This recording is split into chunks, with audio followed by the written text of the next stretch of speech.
So the first big game in a week of two huge fixtures for Ange Postecoglou and Tottenham has been and gone, and yet it was another disappointing performance. An okay result when we look at things in the grand scheme of the Europa League standings and what we need to do to progress.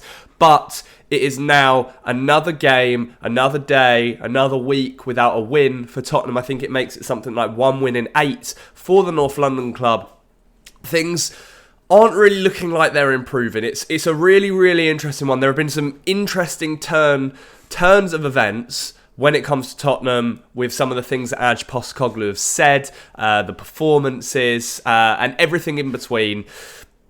The game against Rangers was a very difficult watch once again. I think a lot of us went into the game knowing that it was going to be tough despite Rangers' poor form this season. You know, they sit third in the Scottish Premier League. They have been okay in Europe, and they're always okay in Europe. They always raise the levels when they need to against European opposition. They love that big stage. Ibrox is always bouncing on European nights under the lights. It's acceptable to go there and think it would be a tough game, but the performance once again was uninspiring. I thought Ange was really, really brave with his team selection because he left out Solanke and Kulusevski from the starting lineup, and I think that was something that was really brave. But I actually think a lot of big lessons came out of the game.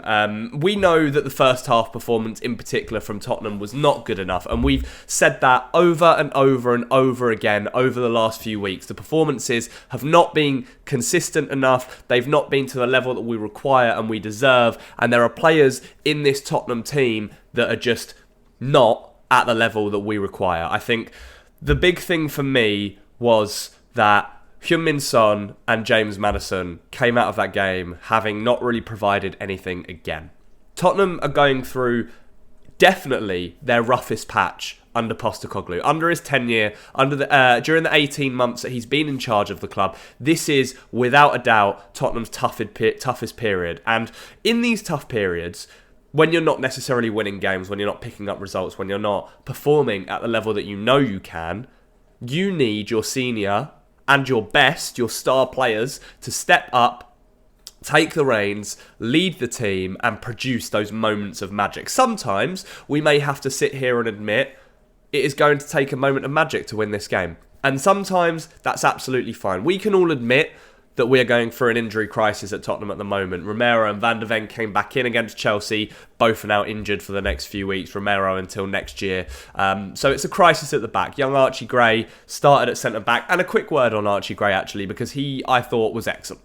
He was excellent against Rangers. I thought he played really, really well. This guy can play right back, he can play centre-back, he can play left back, he can play central midfield. He can play anywhere, and he always is putting in a good performance. He may not be top of the class, it may not be a world-class performance, but for an 18-year-old, making that step up to a club like Tottenham from Leeds in the summer, I think he has covered himself very, very well, and he's been really impressive. So for me, Archie Gray is the one big positive to come out of that Rangers game.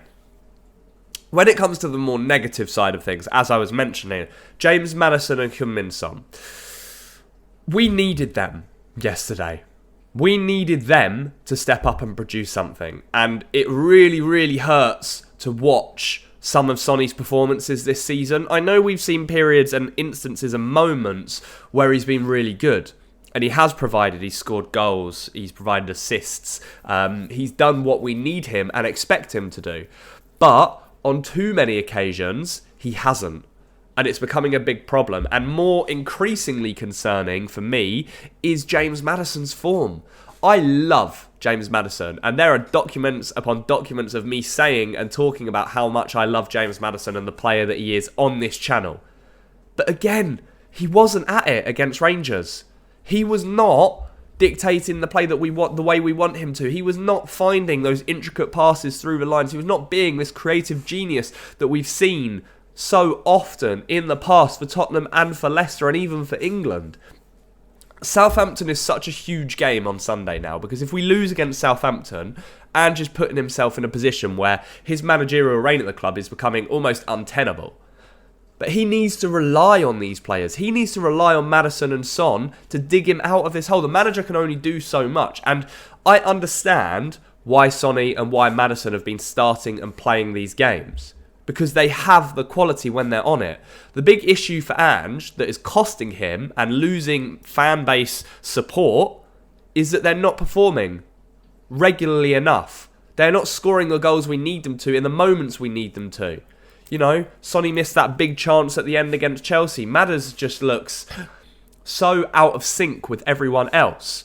And it's taken bringing Dejan Kulusevski in and putting him on the pitch for things to turn around. For him to get the goal, for him to be that important player. And that is another one of the big lessons that I learned from the Rangers game. Dejan Kulusevski is Tottenham's best player. He is one of Tottenham's, if not Tottenham's only leader at the moment. He is the man willing to put his heart, his soul, his body on the line to drag us out of the mud and put together a performance and produce that moment of magic that is saving us points. If Kulusevski gets injured, oh boy, are we in trouble. But luckily, he's really looking after himself. Obviously, Ange rested him till he needed to come on in the second half against Rangers. And he provided. He just provides so much unpredictability in Tottenham's attack. But he's the only one that does it.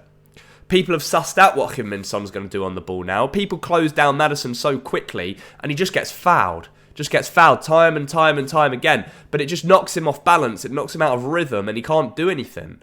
I want to see that James Maddison from the first 10 games of last season, where he set the league on fire. He was incredible. I want to see the Heung-min Son who has the confidence to cut inside and leather a shot, right foot or left foot. Top corner. We've seen it go in so many times, but we're not seeing it enough this season. And if it continues, their positions in the starting 11 are not warranted. They don't deserve to be starting there. Lucas Bergvall, right, came on last night for a short cameo after being ill in the week. He was going to start, Ange said, in the post-match press conference, but he was ill. He still made himself available for a sub. He came on, and he was one of the best players on the pitch. That tells you all you need to know about this crop of Tottenham players at the moment. And to make things even worse, for the first time, I think, ever in his career, Ange came out and publicly criticised a player. Timo Werner got the full brunt of Ange Postecoglou's words. For those of you that haven't heard what he said, it went something along the lines of Timo's not performing to anywhere near the level that he is capable of. When you've got bare bones, when you've got 18-year-olds having to come in and play, you expect every player on that pitch to give the best of themselves at least. But Timo is not doing that. And that is why he was hooked early again. He looks so lost on the pitch. He looks lack of confidence, and you can see it in his body language, in his face. That is not a player that we need at Tottenham. And I'm glad that Ange has started to call the players out who aren't good enough. Nothing against Timo as a person, but we need better. We need better. Mikey Moore, 17 years old, is better than Timo Werner. And he's barely played any Premier League football. So there were a lot of lessons to come out of this Rangers game, and it sort of leads me into Southampton, because it wouldn't surprise me to see James Maddison on the bench against Southampton. Hell, if we had the fit players, it wouldn't surprise me to see Heung-min Son on the bench against Southampton. It really, really wouldn't. And Timo Werner, but one of them's going to have to play. Solanke will start, Brennan Johnson will likely start, although people are getting frustrated with him again. The fullbacks, Pedro looks knackered every single game. Even when he does get a rest, he comes back and he looks knackered. Destiny Udogie has dropped off a lot. Archie Gray and Raddy Dragusin were probably two of the best players on the pitch last night. Rodrigo Bentancur, of course, I think he got hooked because he was on the verge of getting a booking. I think he gets booked, he misses the next game or gets a suspension, so that was the reason why. Biss, poor, really poor. Solanke came on and did well, but he's doing all of the hard work at the moment, and we need a striker in January. This Southampton game is making me a little bit nervous. I don't want Ange to be sacked, but I think if we lose this game against Southampton, Sunday 7 p.m, all of the eyes are on us. Everyone else has played, apart from Chelsea. If we lose that game, it could be the sort of pushing point for Daniel Levy to sack him. And I don't think he should. I really don't think he should. But football's a brutal sport. Daniel Levy's a brutal chairman. He likes to deflect the blame off himself and onto others. When Ange has been handed the short straw, as has every single manager at the club since 2001. They've never been given the tools they really need to compete. And with this high intensity, high pressure system that Ange plays, it's looking even worse because the injuries are mounting up. The medical department's having a second review in a year. It's all just absolutely falling to pieces. And, you know, people were still angry despite drawing to Rangers last night. I think you can come away from the Rangers game and ultimately look at it and think, okay, really not a great performance again, but we got a point. It puts us in a good position to qualify in the top 8 for the Europa League to go through to the next round. Elfsborg and Hoffenheim, the last 2 games, you'd back Tottenham to win those even with weaker squads.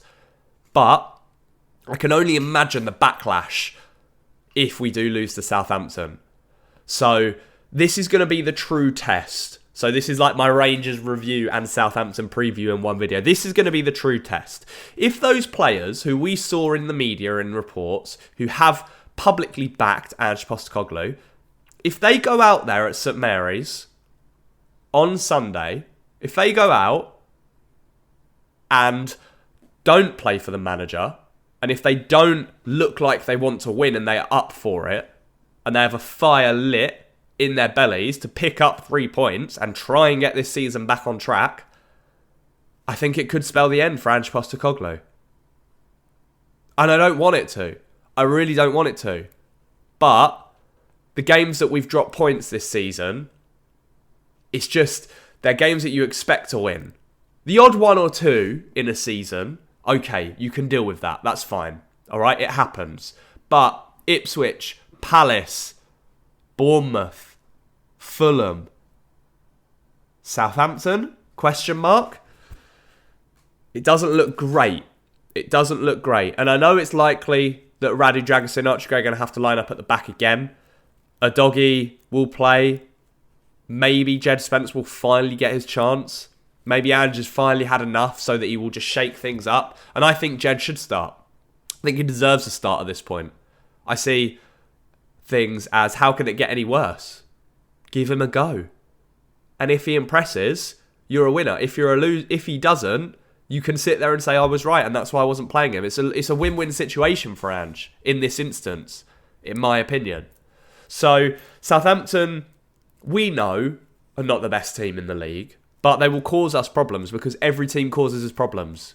Every team causes us problems. Fraser Forster has been keeping us in games.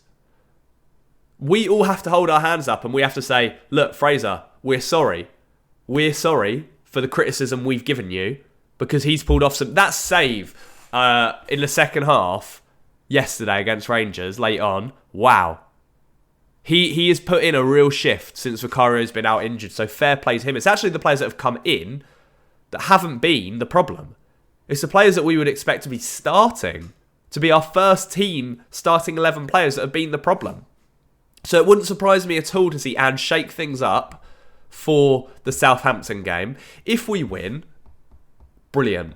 It's another game closer to the transfer window, to the end of 2024, and we can start again in the new year, bring a few fresh faces in. It looks like we're going for a defender and a striker at the very least, hopefully a goalkeeper as well. So I just think we are at the crossroads. We're at the crossroads in Ange Postecoglou's Tottenham career, and this Southampton game could define his career.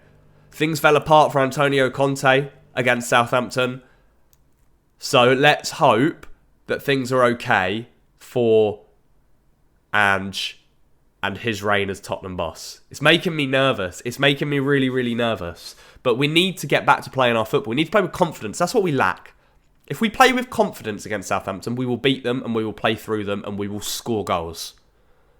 There's no doubt in my mind that we are still capable of that. But we're second guessing everything on the pitch. We're nervous. We're worried about making mistakes now because of this poor run of form. That has to change. And the responsibility for that lies on the manager.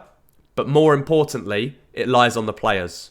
If you want to represent this club, if you want to be a Tottenham player and you want to stay a Tottenham player, you have to go out there on Sunday and you have to perform.